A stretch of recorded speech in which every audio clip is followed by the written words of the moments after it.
Ito singato kung talita na parong na radio Fijuan na station yalmutua.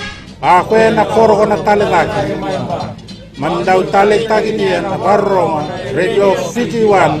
Kitongo isu untuk talita na parong na radio Fijuan na station yalmutua. Kito talita ka na radio Fijuan. Na radio Fijuan and daw talita kita nga Sintoka. Station ni Machino Pinatia na radio Fijuan kapongkan beyan. Na Radio Fijuan nandumay bitin na bongga ni BNN.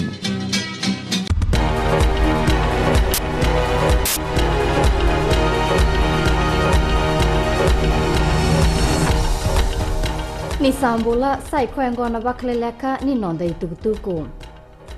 Erto atiko may nakoro o nakorbo may rewa na leo ni songo-songo na Fiji First ka kene liu-liu o borenge mbay marama.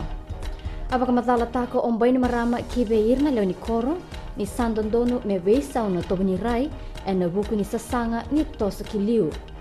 Wakarai taka o mbay marama ni bunga erotora pakatani tiko e na nonda kilai e na yada na Fijian ka kai ni beika e mai tori baki e kota mai na beibaka ndo batataki. E na taka bata tiko na matini tu kena vein bisinisi e na nonda bonua e na kena bakan deitaki na nonda ibuke na leo ni bonua e na nonda sotava na mbula e veisinga. E bakareta kana kinongo na buni bola tunde ni minisi direni labo o Filimoni wangambata e na kena sainitaki e dona vendine dinati kena matambos ni beiboli kena tambani ni kasitamba kena bakatabadaba. Na vendine dinati ongo e na bukea na kena dambe e dona timi me na wana nova motua na isau ni aya karakati e na ivoli ka senga ni toribaki kina e dona i bakatabadaba. E bakaidori ni kua na lotu ni beimbulu wana nonda mata kina matini tu o Brussels o pedeli vuniwanga o podea. O podea e azabu tumai na koro on rekini wai e na tekina o na batu e na yasana o dal konrobe. E baka dau taki o podea e na buku ni nona baka itabe e na matini tu baka kina e na pasifika. Baka retaka na matini tu tubalu o tinai leule ni mai yanga na bengarabi a mai baka idoro podea e na veitambana kena bengarabi kina. Kini gitu, era marutaka na daw ni Beito koni ni mata tim ni Argentina na nona tango makabinaka na mata-mata na nona to goalkeeper o Sergio Romero. Esa may bakan deitaki koya na timi ni Argentina e na finala ni sota-sota ni Bura-Bura e na kai warua e na nonro sota kay Netherlands.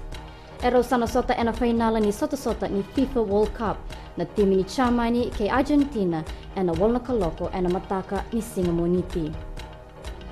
Samay dapat kira na Vakaleleka ni nonda itukutuku ni temo demanda.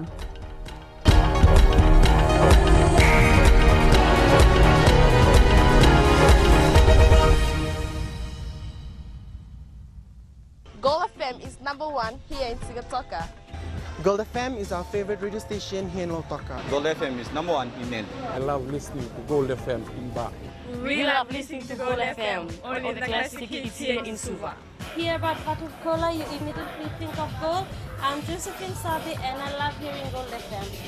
Gold FM, only the classic hits.